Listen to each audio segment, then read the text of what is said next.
Hello students, in this video we will learn about the physical properties of haloalkanes.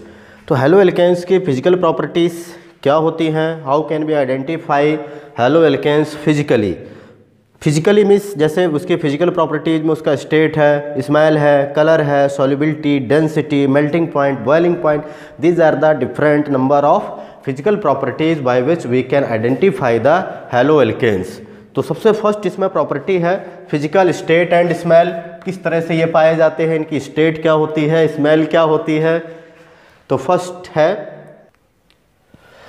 तो हैलोएल्केन्स यदि physical state देखें, generally जो लो members होते हैं, बहुत ही लो मेंबर्स मीन्स जो 1 कार्बन कंपाउंड्स हैं, जनरली क्लोरीन और फ्लोरीन वाले कंपाउंड्स, कुछ ब्रोमीन के भी हैं, वो गैसेस होते हैं. फिर इसके बाद यदि जैसे हम 2 कार्बन 3 कार्बन 4 कार्बन वाले कंपाउंड्स को देखते हैं तो वो जनरली लिक्विड स्टेट में पाए जाते हैं. और यदि हायर मेंबर है 7 8 कार्बन 9 कार्बन तो वो सॉलिड भी पाए जा सकते हैं. तो जनरली यदि हम देखें haloalkanes in general are colourless when pure. जब ये प्योर स्टेट में पाए जाते हैं तब तो वो कैसे होते हैं, मोस्टली कलरलेस पाए जाते हैं. स्वीट स्मेलिंग लिक्विड्स हैं, इनकी स्मेल अच्छी होती है, स्वीट स्मेलिंग नेचर के होते हैं. अब जो ब्रोमाइड्स एंड आयोडाइड्स हैं ये जनरली क्या करते हैं, they develop colour when expose to light. यदि हम ब्रोमाइड मतलब वो ब्रोमोएल्केन्स और आयोडोएल्केन्स हैं, इनको यदि लाइट की प्रेजेंस में एक्सपोज कर दें तो इनमें कोई कलर भी आ सकता है. स्पेशली जो आयोडाइड है वो तो मोस्टली क्या करते हैं, कलर डेवलप करते हैं. However the lower members like जैसे देखिए मिथाइल क्लोराइड है, methyl bromide, ethyl chloride and chlorofluorocarbon जो है मीथेन्स हैं, दे आर कलरलेस गैसेस. ये गैसेस फॉर्म में पाए जाते हैं at room temperature. While higher members are liquid और सॉलिड. जो हायर मेंबर है या तो अधिकतर लिक्विड होते हैं, बाकी जो है और यदि जैसे जैसे कार्बन बढ़ता जाएगा वह सॉलिड फॉर्म में आ जाते हैं.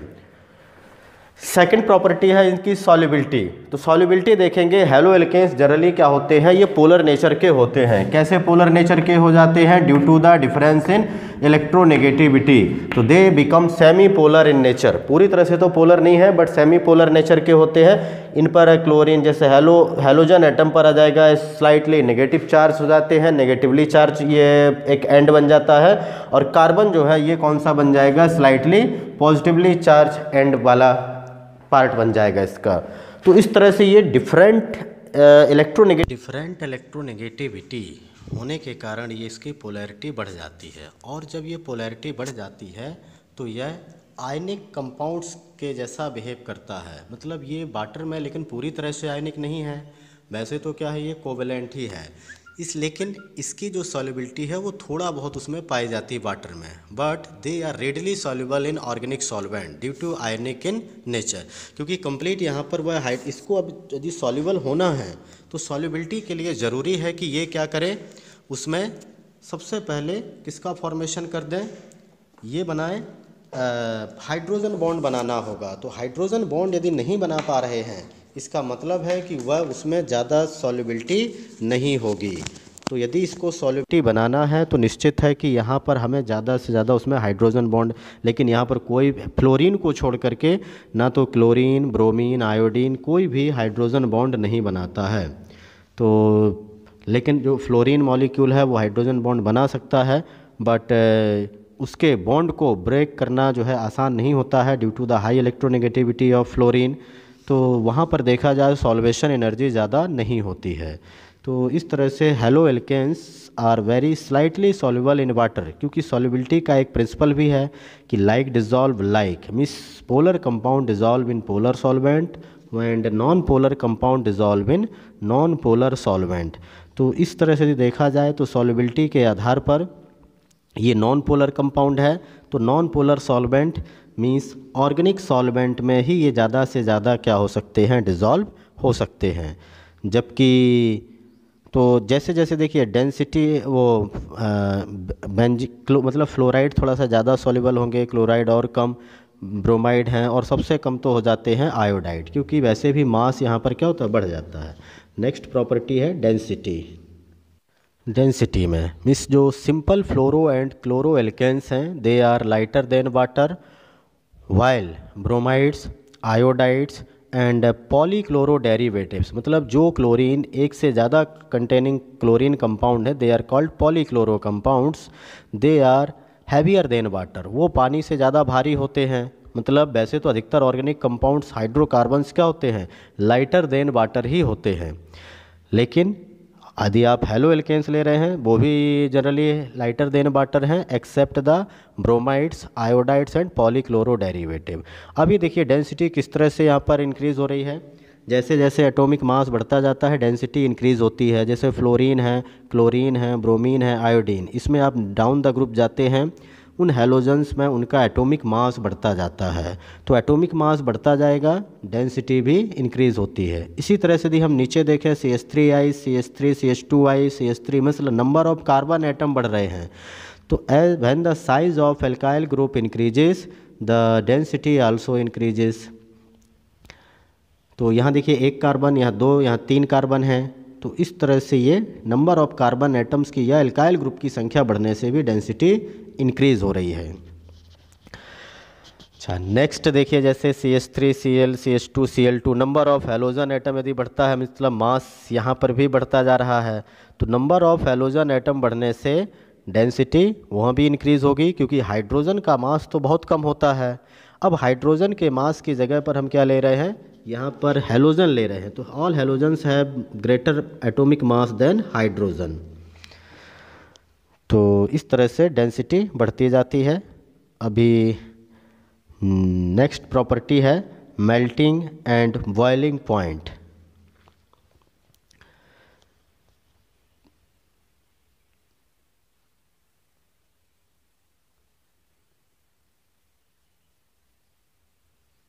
तो मेल्टिंग एंड बॉइलिंग पॉइंट, तो डेंसिटी अभी हमने देखा, क्योंकि डेंसिटी पर ही डिपेंड होता है मेल्टिंग एंड बॉइलिंग पॉइंट भी। जनरली जो मेल्टिंग एंड बॉइलिंग पॉइंट है, हम देखते हैं जिनका वो डेंसिटी ज़्यादा होती है जनरली उनका मेल्टिंग एंड बॉइलिंग पॉइंट ज़्यादा होता है।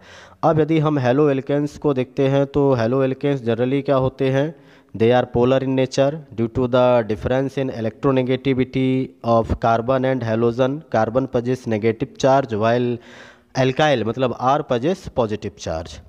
तो haloalkanes are polar in nature and have high molecular mass in comparison to parent hydrocarbon. Parent hydrocarbon के कंपैरिजन में हेलो एल्केन्स जो है पोलर नेचर के होते हैं, इसलिए मास भी अच्छा है, हाई मॉलिक्यूलर मास भी उनका पाया जाता है।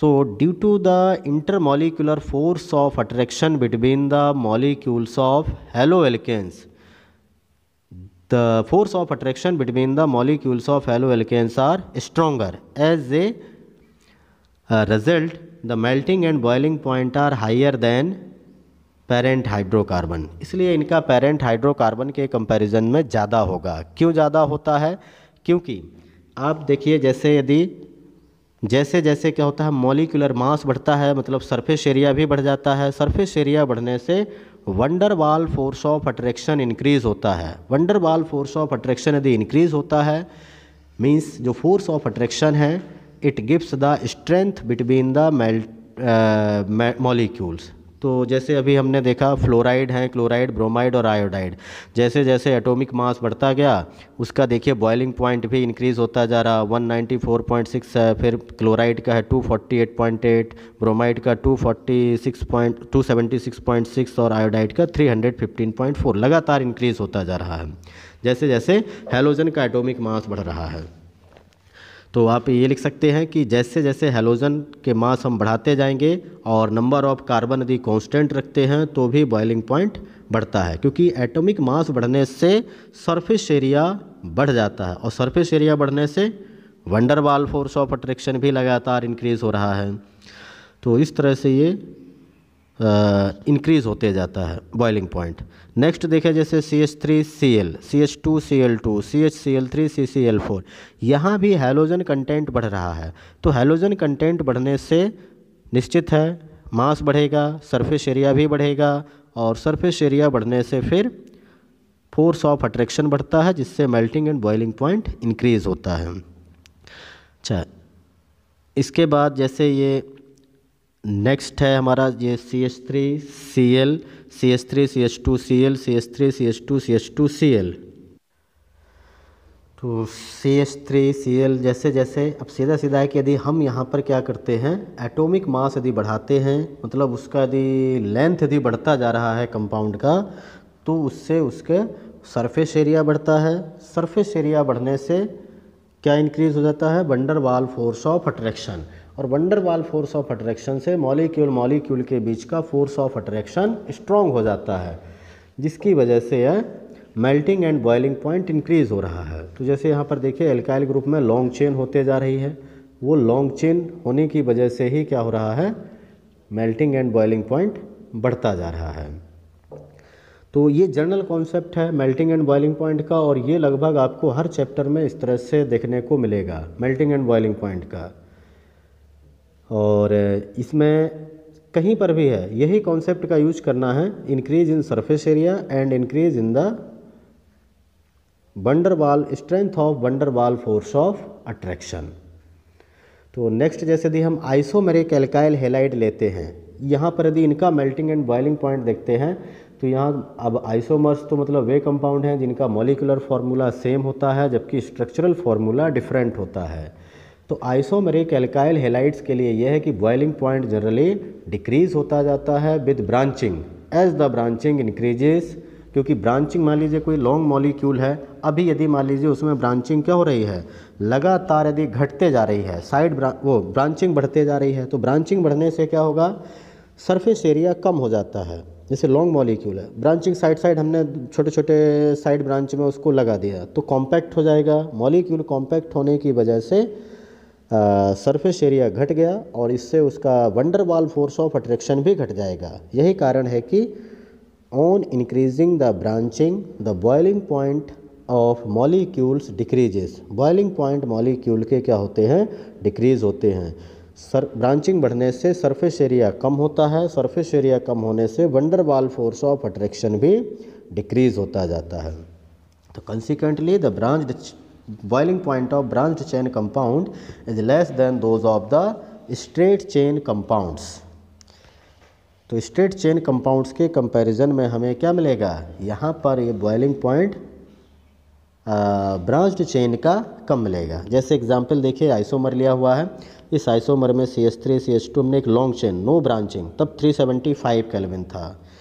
फिर इसके बाद उसको हमने आइसोब्यूटाइल ब्रोमाइड में कन्वर्ट कर दिया, अभी 3 कार्बन ही हैं और एक ब्रोमीन है, साइड में आ गया, तो उसका आइसोब्यूटाइल ब्रोमाइड का हो गया 364 केल्विन। उससे तो कम है, लॉन्ग चेन वाले से एक साइड ब्रांच थी। यहाँ पर हमने ब्रोमीन की पोजीशन चेंज कर दी, चारों कार्बन सेम रखे, तो ये सेकेंडरी ब्यूटाइल ब्रोमाइड कहलाता है। ये सेकेंडरी ब्यूटाइल ब्रोमाइड, इसका मतलब है कि यहाँ पर भी एक ही साइड ब्रांच है, तो इसका भी 364 केल्विन, दोनों 364 1 क्योंकि था। नेक्स्ट देखिए, इसमें हमने 2 साइड ब्रांच कर दी, 3 कार्बन का कंपाउंड लिया, 2 साइड ब्रांचिंग से उसका बॉइलिंग पॉइंट और भी घट गया, टर्सरी ब्यूटाइल ब्रोमाइड का 346 केल्विन हो गया है। तो लगातार यदि जैसे ब्रांचिंग बढ़ती जा रही है, वो ब्रांचिंग बढ़ने से क्या हो रहा है, आप मेल्टिंग पॉइंट लगातार डिक्रीज होता जा रहा है, क्योंकि सरफेस एरिया क्या हो गया है, इसमें घट रहा है, ब्रांचिंग बढ़ रही है, सरफेस एरिया घट रहा है, जिससे wonder Waals force of attraction भी डिक्रीज होता जाता है। तो कहीं पर भी हो आप इसी कॉन्सेप्ट का यूज़ कीजिए मेल्टिंग एंड बॉइलिंग पॉइंट के लिए जनरली। हाँ, यदि इन केस ऑफ यदि कभी हाइड्रोजन बॉन्ड आता है, तब जरूर हाइड्रोजन बॉन्ड भी आने के कारण मेल्टिंग एंड बॉइलिंग पॉइंट बढ़ जाता है, लेकिन यहाँ पर अभी हमारे पास हाइड्रोजन बॉन्ड का कॉन्सेप्ट इसमें नहीं है। इसमें अभी हम क्या लगाएंगे, ये वाला। नेक्स्ट है इनफ्लेमेबल कैरेक्टर। तो हेलो एल्केन्स जो होते हैं, they are less inflammable than hydrocarbon. Hydrocarbon के कंपैरिजन में ये लेस इनफ्लेमेबल है, मतलब कम ज्वलनशील हैं। एंड जो इनफ्लेमेबिलिटी होती है, it decreases with the increasing halogen content. जैसे जैसे हैलोजन की संख्या बढ़ती जाएगी, हैलोजन की मात्रा उसमें बढ़ती जाएगी, वो उसके इनफ्लेमेबल कैरेक्टर कम होता जाएगा। जैसे आप मिथाइल क्लोराइड ले रहे हैं तो उसका थोड़ा कम हो जाएगा, फिर डाइक्लोरोमीथेन उसका और भी कम हो जाएगा, क्लोरोफॉर्म है उसका और भी कम हो जाएगा। और वहीं यदि हम कार्बन टेट्राक्लोराइड ले रहे हैं तो it used as a fire extinguisher under the name pyrene. Pyrene के नाम से इसको यूज़ किया जाता है कार्बन टेट्राक्लोराइड को। तो सीधे है हैलोजन कंटेंट बढ़ेगा, ये इन्फ्लेमेबल कैरेक्टर उसका जो है इन्फ्लेमेबिलिटी कम होती जाएगी, और हैलो एल्केन्स लेस इन्फ्लेमेबल है देन हाइड्रोकार्बन। नेक्स्ट है पोलैरिटी एंड डाइपोल मोमेंट। तो जैसे हैलो एल्केन्स जो होते हैं they are polar in nature, ये तो पोलर नेचर के होते हैं, जैसे अभी हमने पढ़ा था due to the difference in electronegativity. अब यदि मान लीजिए कि क्या होता है कि डिफरेंस इन इलेक्ट्रोनेगेटिविटी है, यदि लेस इलेक्ट्रोनेगेटिव होगा हैलोजन एटम तो लेस पोलर होगा मॉलिक्यूल, यदि हाइयर यदि इलेक्ट्रोनेगेटिव यदि जुड़ा हुआ है कार्बन के साथ, हैलोजन की यदि इलेक्ट्रोनेगेटिविटी बहुत ज़्यादा है तो उसकी पोलैरिटी ज़्यादा होगी। जैसे यदि हम देखें तो फ्लोरीन, क्लोरीन, ब्रोमीन और आयोडीन, ये 4 हैलोजन एटम हैं, इनकी इलेक्ट्रोनेगेटिविटी फ्लोरीन की 4.0 है, क्लोरीन की 3.0, ब्रोमीन की 2.8, आयोडीन की 2.5। तो लगातार डाउन द ग्रुप जाने पर इलेक्ट्रोनेगेटिविटी डिक्रीज़ हो रही है। अब यदि हम CH3F लेते हैं, मतलब कार्बन और फ्लोरीन तो ज़्यादा पोलर हो जाएंगे क्योंकि इलेक्ट्रोनेगेटिविटी फ्लोरीन की सबसे ज़्यादा है, तो ऐसे केस में उसका डाइपोल मोमेंट हो जाएगा 1.847 debye. Chlorine is less electronegative, chlorine की इलेक्ट्रोनेगेटिविटी कम होती है, तो उसका देखिए फिर भी 1.860 है, मतलब फ्लोरीन के कंपैरिजन में तो ज़्यादा है। क्यों ज़्यादा है? क्योंकि due to the small size of fluorine, fluorine का साइज बहुत ही क्या होता है, स्मॉल हो जाता है। फिर ब्रोमीन है लेस इलेक्ट्रोनेगेटिव है 1.830, आयोडीन का सबसे कम हो गया डाइपोल मोमेंट 1.636 डिबाई ही है। तो मेन है कि फ्लोरीन और क्लोरीन, यहाँ पर fluorine is more electronegative than chlorine, but the dipole moment of methyl fluoride is little lesser than the methyl chloride. क्यों? Due to the small size of fluorine atom, due to the small size of fluorine atom the जो carbon और fluorine के बीच का bond length है ये बहुत कम होगा और बॉन्ड एनर्जी जबकि ज़्यादा होगी, means bond dissociation enthalpy is greater for methyl fluoride. तो बॉन्ड डिसोसिएशन एनर्जी जो है ज़्यादा पाई जाती है। तो जैसे जैसे देखिए स्मॉल साइज ऑफ फ्लोरीन है, इसलिए मैग्नीट्यूड ऑफ जो नेगेटिव चार्ज होता है ऑन फ्लोरीन एटम वो कहीं क्लोरीन से तो ज़्यादा है, बट बॉन्ड डिस्टेंस काफ़ी कम होती है। इसलिए जब हम इसमें क्या करते हैं डाइपोल मोमेंट को फॉर्मूला जब अप्लाई करते हैं तो वहाँ पर डिस्टेंस भी होता है, डिस्टेंस बढ़ने से भी पोलैरिटी बढ़ जाती है। अब यहाँ डिस्टेंस कम है इसलिए पोलैरिटी थोड़ा सा इसकी कम हो जाती है, जबकि CH3Cl में बॉन्ड लेंथ ज़्यादा होती है। तो ज़्यादा बॉन्ड लेंथ होने के कारण ही यहाँ पर पोलैरिटी उसकी इसलिए फ्लोरीन से ज़्यादा होती है। तो बॉन्ड लेंथ ही यहाँ पर जो है जनरली ये पार्टिसिपेट इसमें करता है पोलैरिटी को मेंटेन करने में और डाइपोल मोमेंट को कैलकुलेट करने में। तो आज हमने इसमें फिजिकल प्रॉपर्टीज़ के बारे में पढ़ा हुआ है, physical state, solubility, density, melting and boiling point, और ये आपके inflammable character and polarity and dipole moment. तो अब हम नेक्स्ट टॉपिक पढ़ेंगे केमिकल प्रॉपर्टीज़ ऑफ हैलोवेरिन्स, लेकिन आज के इस वीडियो में इतना ही। Thank you, have a nice day.